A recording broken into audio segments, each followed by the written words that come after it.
Salut à tous. Donc, comme je l'ai dit sur mon Instagram, j'ai reçu l'Alpha 6000, le Sony Alpha 6000. Donc dans cette vidéo, je voulais vous expliquer pourquoi je l'ai choisi, les raisons, alors que c'est pas un appareil récent du tout, il date de 2014 de mémoire. Et je voulais aussi vous présenter tous les accessoires que j'ai pris directement avec. C'est parti. Du coup, petite mise en situation, avant j'étais sur le Nikon D5200 qui me filme actuellement.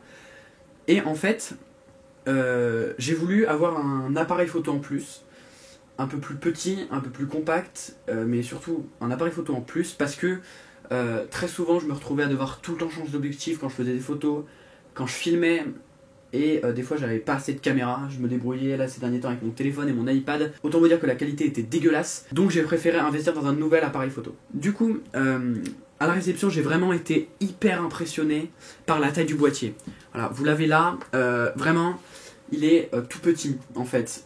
Je sais pas si ça se voit bien, mais vraiment là, mes doigts sont vraiment recroquevillés sur la poignée. Alors que sur le Nikon, j'étais vraiment plus gros. Il y a quelques choix qui m'ont orienté, dont l'écran orientable. Il n'est pas retournable. Viseur électronique, le viseur est hyper important. À la base, j'étais parti pour un Sony Alpha 5000 pour les connaisseurs, mais il n'avait pas de viseur. Et je suis hyper heureux d'avoir pris un avec viseur en fait, et de ne pas avoir fait l'erreur de ne pas l'avoir pris. Il n'a pas de prise casque. Mais vu que là, par exemple, j'enregistre avec mon téléphone, qui est branché à mon gros micro, je m'en fous. En fait, je fais juste une pause synchro et c'est pas du tout un problème. J'ai longtemps hésité aussi avec un Sony RX100 qui n'avait pas d'objectif interchangeable, mais j'ai quand même voulu le prendre pour pouvoir monter mes objectifs Nikon que vous voyez autour. Et donc je vais tout de suite vous parler de ça, qui est mon premier accessoire que j'ai acheté directement après l'avoir commandé. C'est mon adaptateur. Donc cet adaptateur, c'est un adaptateur qui est juste un simple bout de métal qui me permet de monter mes objectifs Nikon que vous voyez ici et là, et le troisième il est sur ma caméra, sur le Sony. Donc c'est tout bête. D'un côté voilà, je mets mon objectif Nikon, de l'autre je mets le Sony, et ça me permet d'avoir des trucs un peu bizarres, je vous l'accorde, mais qui me permettent vraiment de ne pas gâcher tous ces appareils et tous ces objectifs dans lesquels j'ai légèrement investi. Du coup, l'adaptateur est en lui-même très très bien. Il gère il n'est pas autofocus, hein, bien sûr, hein, je l'ai payé 15 € clairement. Mais par contre, il gère l'ouverture, ici même, vous le voyez là. Donc c'est hyper pratique, je peux quand même conserver l'ouverture. Bien sûr, j'ai mes zooms, j'ai ma mise au point, enfin voilà. Et l'appareil le gère très bien, en fait, il a une fonction, contrairement au Nikon, quand il détecte pas un objectif, ce qui était le cas sur un 24 mm qui n'était pas du tout électronique il y a 35 ans je crois, si je dis pas de conneries, il détectait rien, et du coup dans les paramètres on peut lui dire qu'il y a un objectif même s'il ne le détecte pas. Donc c'est une fonction qui est super pratique et qui me permet voilà, de monter n'importe quel objectif Nikon et n'importe quel objectif en général quand ils ne sont pas équipés d'électronique à l'intérieur. Donc ça c'était pour le premier accessoire. Et ensuite en second accessoire, je suis tout de suite parti et j'ai tout de suite eu envie d'avoir une cage en fait. Ça faisait très longtemps que j'en cherchais une pour le 5002, mais étant un appareil complètement pourri et inintéressant, personne n'avait voulu en développer une. Voilà, pour résumer rapidement. Et donc là, SmallRig est là, les meilleurs, les best en termes de cage pas trop cher. Et ils ont sorti leur cage pour Sony, Alpha 6000, 6003 et 6005 qui ont exactement les mêmes designs, c'est juste les performances interne qui change et le prix, hein, on va pas se mentir, c'est pour ça que j'ai le 6000. Et du coup, voilà. Du coup, pour l'insérer, c'est tout simple.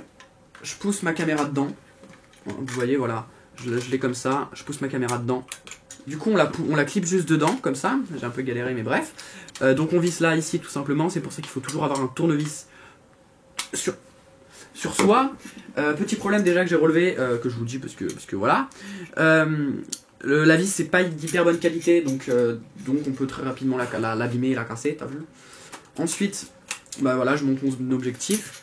Et du coup, pour ceux qui s'y connaissent pas en cage, vous allez me demander à quoi ça sert. Et c'est tout bête. Vous voyez sur cette caméra là que il y a plein de petits trous, là, ici. Et là il y en a mais je les ai cachés parce que bon bref. Et du coup, et là aussi il y en a en dessous de la poignée. qui me permettent en fait de mettre des petits accessoires, donc comme des bras magiques. Ici j'ai une griffe flash en plus de celle-là, si je veux par exemple mettre, je sais pas moi, un micro en plus, ou une lampe LED, ou peu importe. En tout cas, je peux mettre des choses en plus, ça me permet d'avoir une sorte de setup un peu gros, mais au moins de tout avoir sur moi.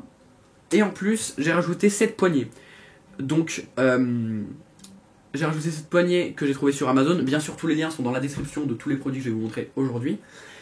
Et là, en fait, elle me permet d'avoir une plus grosse prise en main. Parce que là, en fait, si je l'enlève, ce que je ne vais pas faire parce que ça va mettre 40 ans et j'ai pas du tout envie, hein, on va pas se mentir. En fait, il n'y a plus aucune prise en main, genre c'est complètement le bordel. Du coup là, ça me permet d'avoir quelque chose d'un peu massif et un peu gros.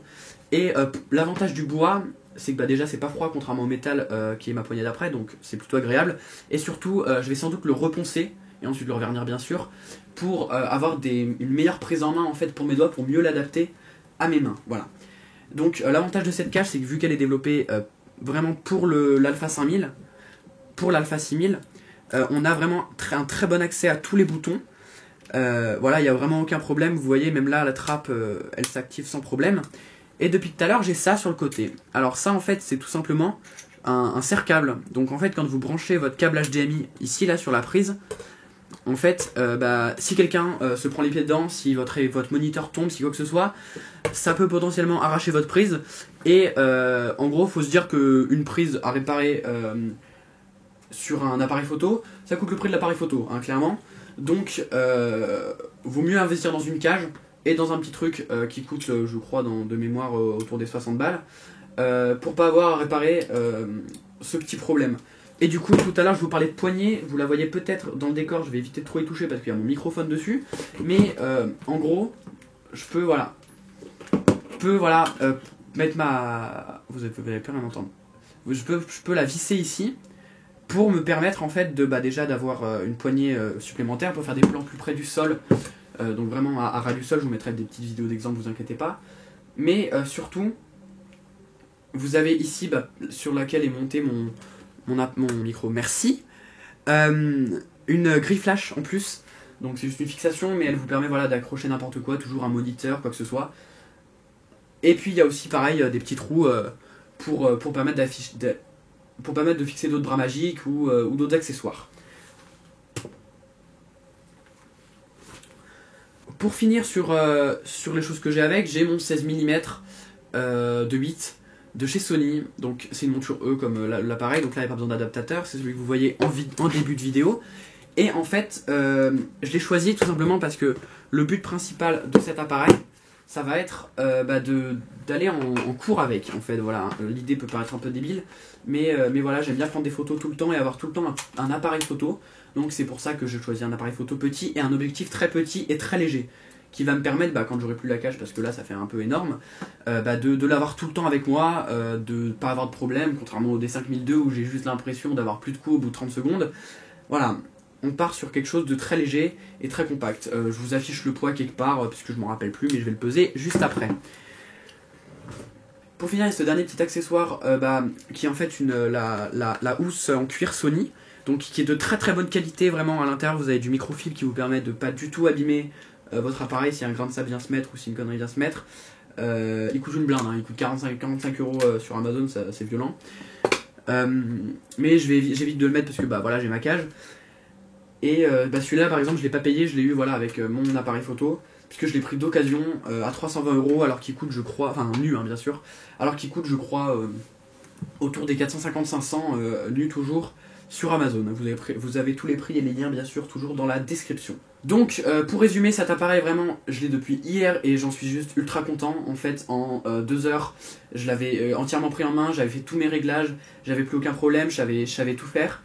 Donc c'est vraiment une prise en main qui est royale. Tout le monde critique les menus Sony et je pensais que c'était vrai, parce que j'avais vu les menus Sony et j'avais eu vraiment peur. C'est pas hyper bien classé, on va pas se mentir, mais franchement c'est pas dérangeant. Vraiment il y a quelques petits problèmes, mais c'est pas non plus affreux quoi. Donc pour finir sur cet appareil, vraiment j'en suis super content. Il m'a coûté pas trop cher. L'objectif pareil, il y en a qui sont vraiment pas trop chers, mais il y a quand même la compatibilité avec les objectifs Zeiss qui sont des très bons objectifs qui coûtent une blinde au-dessus des 1005 balles, mais au moins t'as des bons objectifs qui sont disponibles en monture E, donc c'est la monture de ce Sony. Voilà, il est super ergonomique, super petit, super agréable à prendre en main. Le viseur est de très très bonne qualité. C'est la première fois que j'ai essayé un viseur électronique, merci. Du coup ouais, tout est bon en fait, tout est réactif, j'ai pas été déçu. Contrairement au D5002, il n'y a pas de moment où j'ai voulu faire une photo et en fait j'avais tellement de grains parce que j'étais obligé de monter dans les ISO comme un con, parce que je pouvais rien faire avec, que j'ai été déçu, que j'ai pas pu prendre de la photo. Là je l'ai testé vraiment en pleine nuit, je l'ai testé dans tout un tas de situations en photo et en vidéo et il n'y a eu aucun problème. C'est pour ça que j'en viens à mon deuxième point, qui va être en fait la vidéo.